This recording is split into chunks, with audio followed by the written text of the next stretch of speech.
Learning music is a lot like learning a language. What you want to make sure of is that you recognize the resolution of the word. When you teach a toddler or a baby how to speak, it all starts with words. Definitely not with letters, which are like notes, or like sentences, which are like licks. If you learn long licks, you are going to be that douchebag at a party that has a ton of memorized quotes and is just looking for a place to insert them. Nobody wants to hang out with these tool bags. Don't become that guy. Also, if you're trying to construct it from letters, you're always out of time and behind the music. So words are the key. Today, we're going to find out how to learn music word by word. When learning music words, the first thing you want to realize is that there are three things that are happening at once in the learning process. First, you have to learn how to execute the word. Just like a baby learns the word dog, they need to be able to coordinate this dog, the syllable sounds, right? Learning how to use the tongue and the roof of the mouth and the lips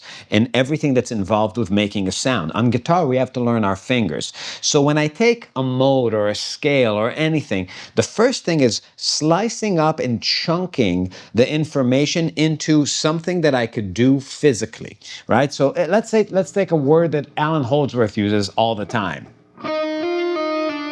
So this is in C Dorian. I'm thinking about C Dorian, but I'm going middle, pinky, middle, index. That's a way of coordinating the body to execute a word. I'm constructing a word out of a scale.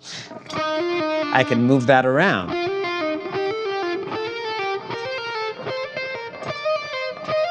Right? Everywhere on the guitar. Now, picking also has its place there. Right now I'm going down, hammer, pull off, pull off.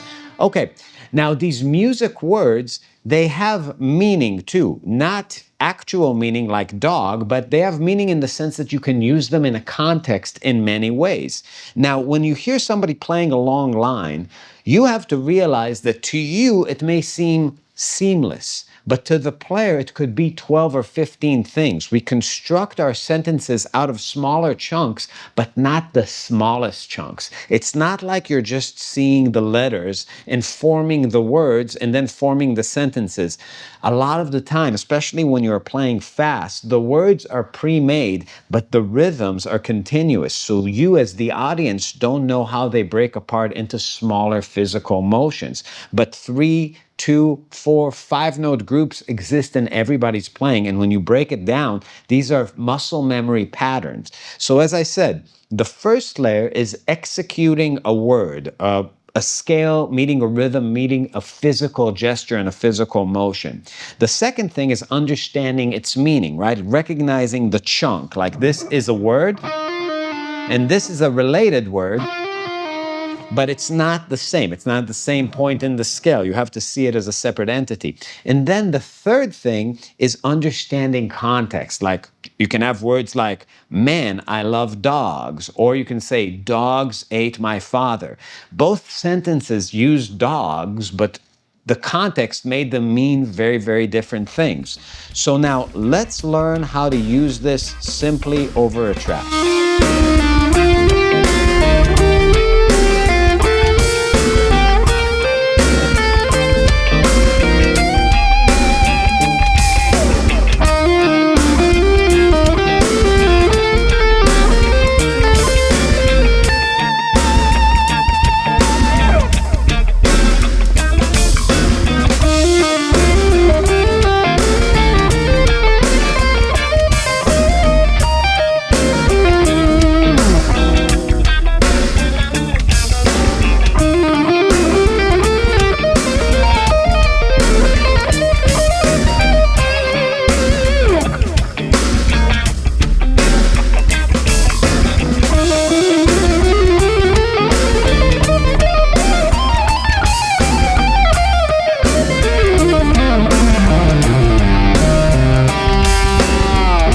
So I was taking this physical word and I was moving it around. Now, in my playing, when I'm improvising, I wouldn't stick to one pattern for that long. That becomes very repetitive and predictable.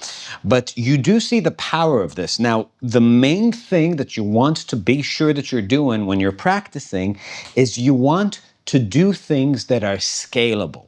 You want to execute words that you know are not limited to a certain speed, or the limit is very high. Now that particular motion has a kind of rolling of the left hand in a legato pattern. So it's very natural. I'm just going middle, pinky, middle, index. It's kind of like this back and forth rock.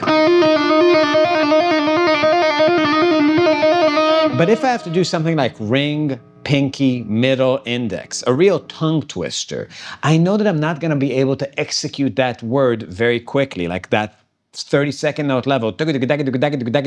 It's not an issue of practice. You don't want to run with your head to the wall and bang it to the wall until the wall collapses. Sometimes it's better to just go around the wall. Why do you want to play fast? To create an effect. Can every motion be scaled up to that very fast subdivision?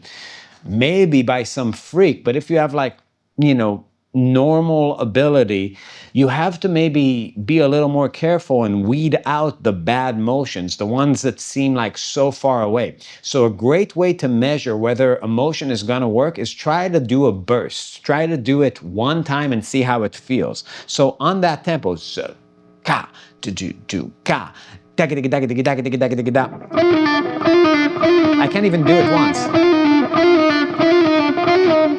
It's like, it's sloppy. That connection between the pinky and the middle finger is just awkward. I can't execute it. So I'm not really looking to speed up that shape. Maybe I'll look at like, what's the limit that I can use that shape well? Right, that like to be did do body did those triplets maybe. Right, but like even that's just a shitty way to use the left hand. So instead of trying to create this thing where every combination of motions is scaled in every subdivision, start weeding out the motions that you feel like you can execute very quickly. Things that are in one direction tend to work really well, like a 3-note pattern, like that. There's so many places you can play that in your scale. Here's a C Dorian mode.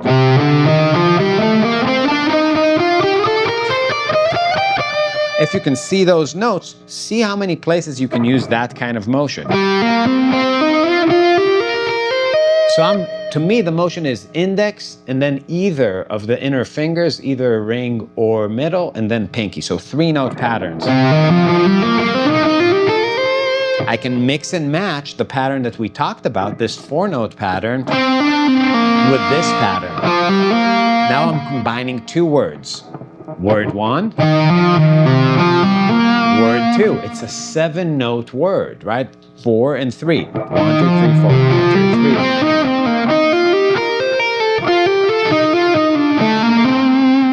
Cool. So that's how you put things together that have their unique accent patterns. Let's hear that over a track. So here are those 2 words, starting with 8th notes, going 8th notes, triplets, 16th notes, sextuplets, 32nd notes. So 8th note level, 1, 2, 3, 4.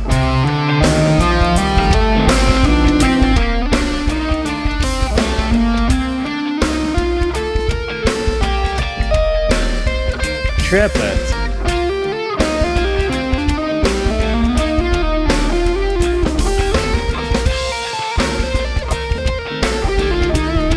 Sixteens.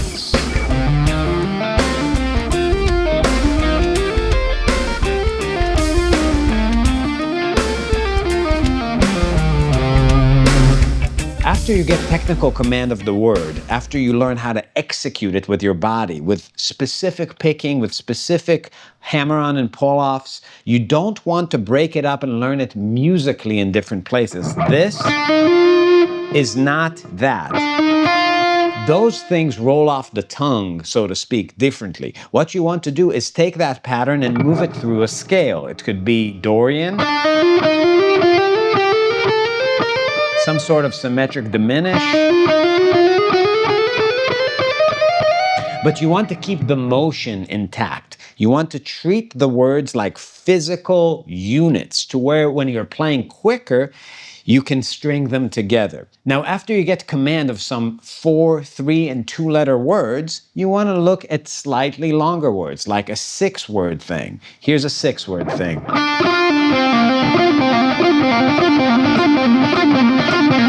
What I'm doing here is I'm playing a sequence that's kind of like pentatonic almost. This is like G minor pentatonic, but if I put it in C minor pentatonic, it looks like this.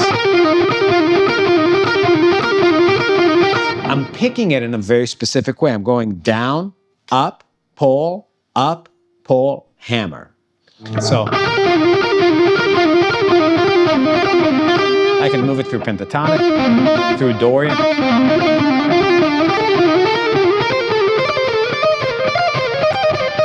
It's just a physical word. It's a pattern I'm moving. Now I can take it out. I can play crazy whole tone stuff over that Dorian, but that's already understanding context. That's understanding the meaning of that word and how I can change the meaning of the sentence by, using that pattern in passing in different contexts. I'm just following ideas using these physical, ways of executing ideas. Think about it like that. So I'll just show you how I string together long ideas from these words, everything that we learned up till now.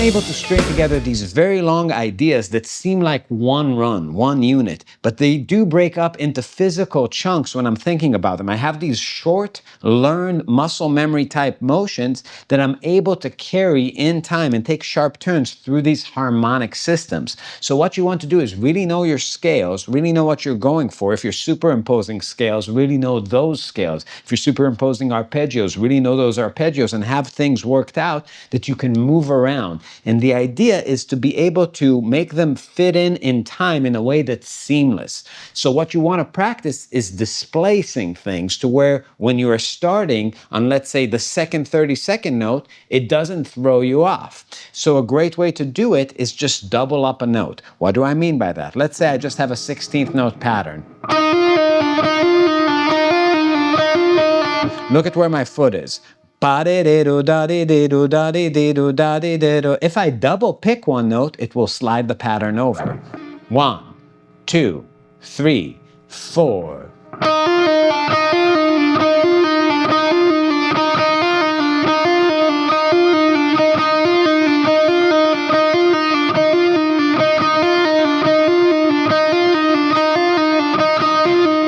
And I'm back. You want to feel all these displacements against the groove because the points where the lines need to meet are not predictable. You want to just be able to flow through them and kind of feel your way back to one. So let me give an example of how that works over the groove.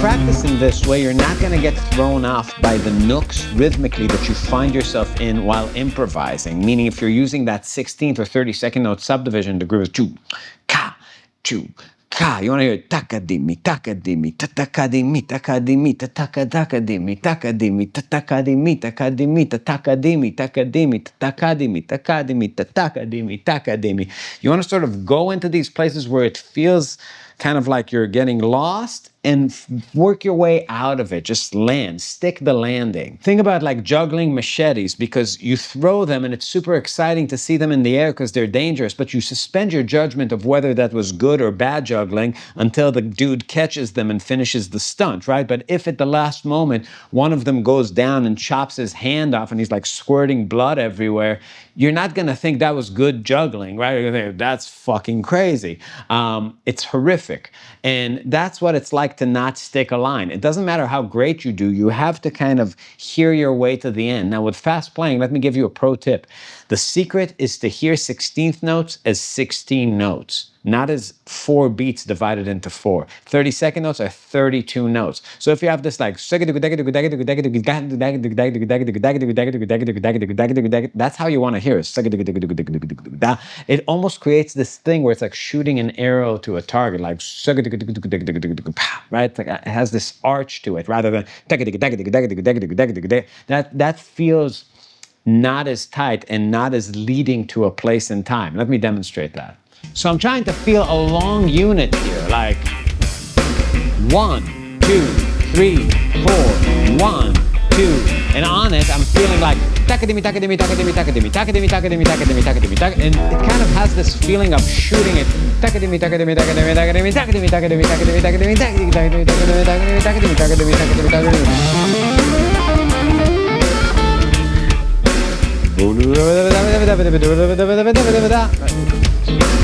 One, two, three, four.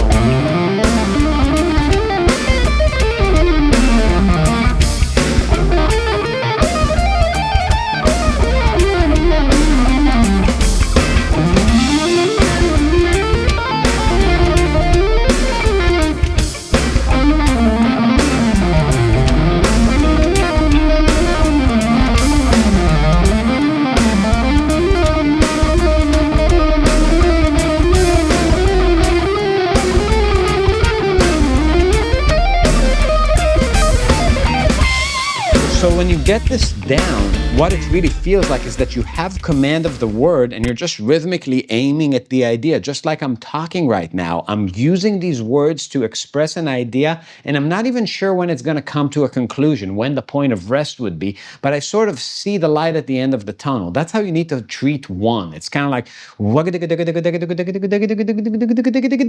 at the beginning you aim to it, but then you can finish a little bit after it or before it. Nothing happens. But that's the point. That's the big point you're feeling.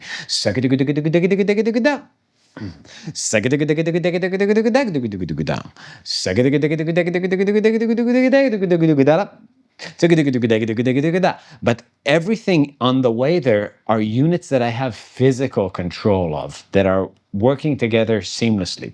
If you dig this content, please leave a comment below for a chance to win a free month on our Patreon. It is the Mega Patreon, the best Patreon of all Patreons. It squashes and dwarves other Patreons. We kill them. We slaughter them. You want to be a member. Also, like, subscribe, do all the things, and we'll see you next time.